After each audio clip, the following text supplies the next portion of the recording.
great bullpen guy. If Aggarwal exits, I'd see him going back down to AAA Indianapolis. And when Stephen Brault returns, in that case, I would see probably Aggarwal going back down and Brault filling in. So rotation would look like, let's say if Jameson Taillon doesn't return this season, would be Trevor Williams, Joe Musgrove, Chris Archer, Homer Bailey, and Stephen Brault. And that's a pretty good rotation, and a rotation that can lead into the playoffs. And it only looks even better if Jameson Taillon can return this season. You would have Jameson Taillon, Trevor Williams, Joe Musgrove, Chris Archer, and Homer Bailey, with Brault working as a long reliever.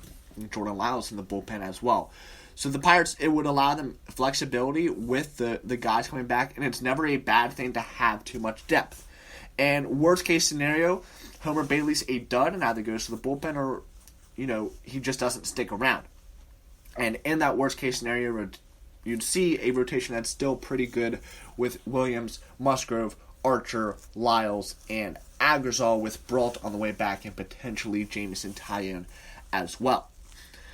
This would be a very, again, under-the-radar, nice addition. You can never have too much depth, and it's shown over the course of the season with 4 out of the 5 starters in this rotation spending extended time on the injured list, with Jameson Taillon spending the bulk of the season so far on the injured list and maybe not even returning in 2019, not to mention Chad Cole being out with Tommy John surgery this season, Stephen Brault, their 6th starter, being on the injured list right now, JT Brubaker, another guy who may have had an opportunity being hurt for a majority of the season. So the injury bug is definitely plugging the team, and we've seen that we've had to go down interesting routes to get the job done. We had to pitch Nick Kingham many times, and he cost us many games because of the injury. We had to go to the opener twice with Montana Durapo, Michael Feliz. It worked once with Durapo, did not work with Feliz.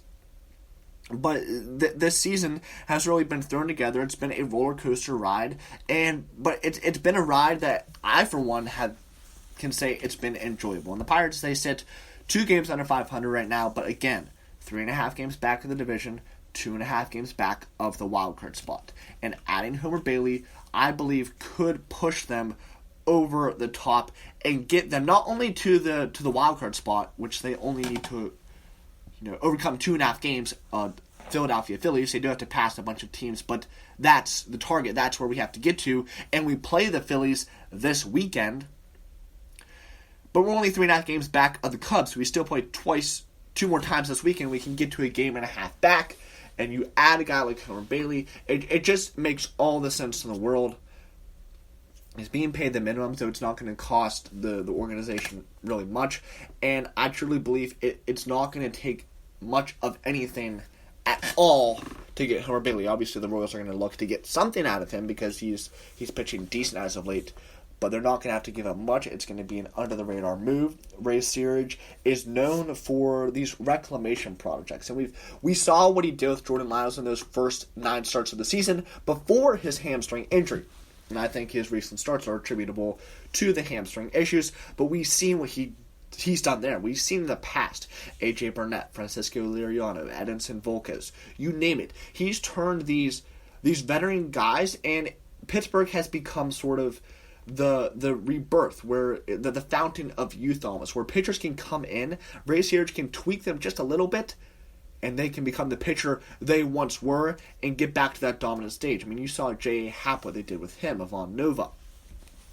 The track record is most certainly there with Ray Searage and what he's been able to do to guys like Homer Bailey. And Homer Bailey's not having a bad season either. He may not even have to tweak him that much, but the Pirates, they're going to know what they're getting from him, from all the familiarity they had over the years when he was with the Cincinnati Reds.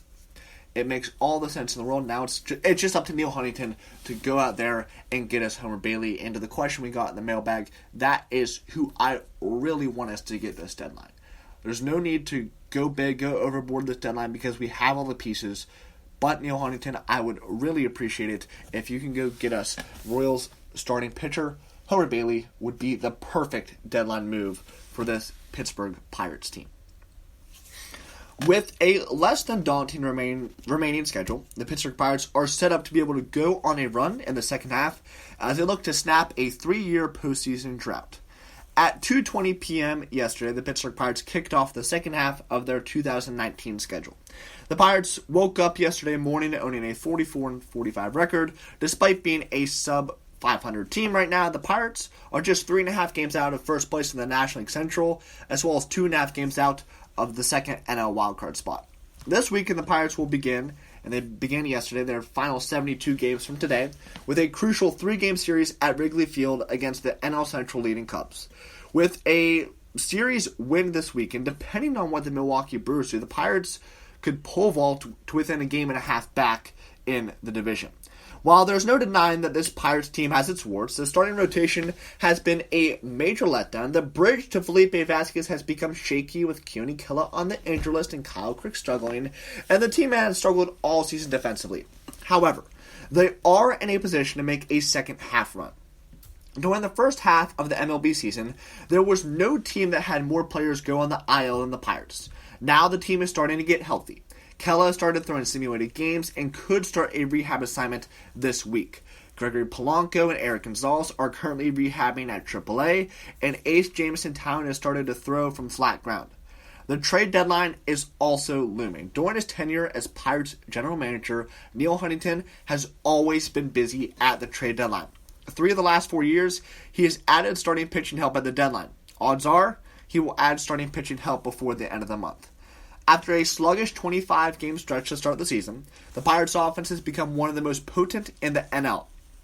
After averaging just 3.1 runs per game in the first 25 games of the season, the Pirates have averaged 5.5 runs per game in their last 64 games played. Finally, there is that remaining schedule. The Pirates have 72 remaining games, 45 out of these 72 games are against teams that enter the All-Star break at or below 500. So far this season, the Pirates are 24-13 against teams that are currently at or below 500. Currently, the Pirates own a .649 winning percentage at 500 or below teams. Against teams above 500, they own a .385 winning percentage. If they repeat these numbers the rest of the way, it puts the team on pace to win 84 games. The division-leading Cubs are currently on pace for 85 wins. If they can steal a few games against 500-plus teams, the Pirates have got a legitimate shot in this division. The Pirates are in position to make a second-half run. A potent lineup and a less-than-daunting schedule are the big reasons for this. Now, it is up to Clint Hurdle and his team to take advantage of this opportunity and go on a run in the next 72 games. So, again, if the pace continues that the Pirates showed in the first half, that would put them on an 84-win pace. Division-leading Cubs are on pace for 85 wins.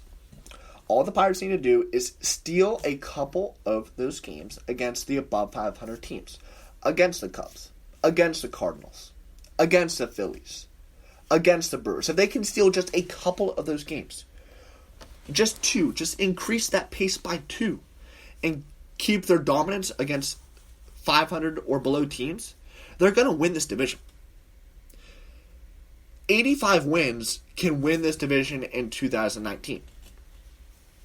It can, and that's the crazy thing too. It just shows, and people may be saying, oh, it's the division so bad. No, the division and the teams just beat each other up since they play each other 19 times, all 4 of the teams. All 5 of the teams play each other 19 times. And it just shows in how they've beat each other up. Every team is within 5.5 games back of first place in the division. And again, the Pirates have an easy schedule remaining. 45 out of these next 72 games are against teams that are at or below 500 entering the All-Star break. They have an opportunity to go out there and make the playoffs to end this 3-year postseason drought.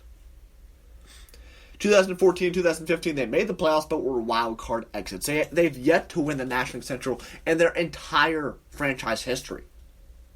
2019 could very well be the year, and I just laid it out to you how this isn't me being super optimistic. This isn't me, with my outrageous beliefs and my outrageous expectations. This is me saying, hey, we saw what they did in the first half. We saw what they did in the first half when they were the most unlucky team regarding the injury bug. If that continues, and it very well could be better, and most likely will be better given the fact that the team is starting to get back and get healthy, the potent lineup that they have, the easy schedule, the team getting healthier, this is not unrealistic. It is not. Thank you, whoever did that Major League Baseball scheduling computer, however it was done, but thank you. And this is very realistic. And the Pirates, we don't want to go down the wild card route again. Now, yes, it would be nice to make the playoffs in any way possible. It would. And I will certainly take a wild card berth. But this team has the potential, and they're in a relatively very tight division where they can do this realistically in order to make a run at getting a series. Because again, 2013, when they won the wild card game against the Cincinnati Reds, and they got that series against the Cardinals, it was great. But again, we didn't have that home field advantage either. And we had to win that wild card game. 2014, you run into Madison Bumgarner, Brandon Crawford, and the San Francisco Giants. 2015, you're running into Jake Arrieta, Kyle Schwarber, and the Chicago Cubs. You don't want to have a situation in an NL wildcard game where you're going up against a Max Scherzer and the Washington Nationals. You do not want that, my friends. You want to be able to go into a series, game 1 of the NLDS, and in that situation, venture to say it would be in Atlanta, right? It would be in Atlanta, and you want to say, okay, Trevor Williams, here's the ball, win us a game, let's go, right? And then, hey, if you lose that game, you still have, Joe Musgrove game 2, and Chris Archer game 3. Then you go back to Trev. So there are options to go through there in a series, and it makes it a lot easier. And we deserve a series, and the Pirates fans are starving for success. They're starving for a championship. They have this team, and we're going to be celebrating the 1979 anniversary, the 40-year anniversary, this coming weekend when the Phillies come to town. We don't want to keep celebrating 1979. We want to celebrate 2019. It's right in front of us. We just need to get in. Because once you get in, anything can happen. And with the way this offense has been, and what we know this pitching staff can do, and what we know the bullpen can do, they're poised to make a deep playoff run and potentially break that 40-year drought. They are.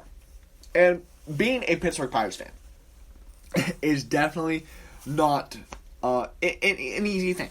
It's not. We've had more than our fair share of disappointment and heartbreak. And we just want so badly to see this success. And just as a note on the fan base as a whole, especially if the Pirates can end up winning this series against the Cubs, winning the series against the Cardinals, and when they come home to celebrate the 79 championships team this weekend, we better sell out PNC Park this weekend. We bet. Now, let's say, worse comes to worse and bad things happen against the Cubs and Cardinals. I don't blame you, but if this team can still be in a position, even let's say because they can get to first place by Friday. They can get to first place by Friday when they celebrate that 1979 World Series championship team. That stadium better be packed. As I mentioned again, I'm going to be headed to Steubenville for a youth conference this coming weekend, so there will be no Bucco booth next week. And I won't be able to watch the games next week nor attend them, but I'm just saying, it better be full. And again, just to reiterate, the Pirates own a .649 winning percentage at 500 below teams, and 45 out of these next 72 games are against teams that enter the All-Star break at or below 500. That puts them on pace to win 84 games. The Cubs are on pace to win 85.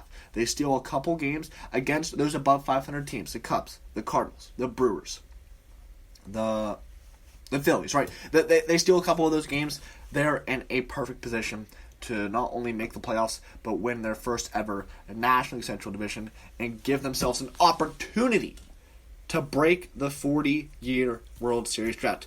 It can be done in 2019, and it will be done in 2019. Mark my words on that. This Pittsburgh Pirates team is poised to make a run.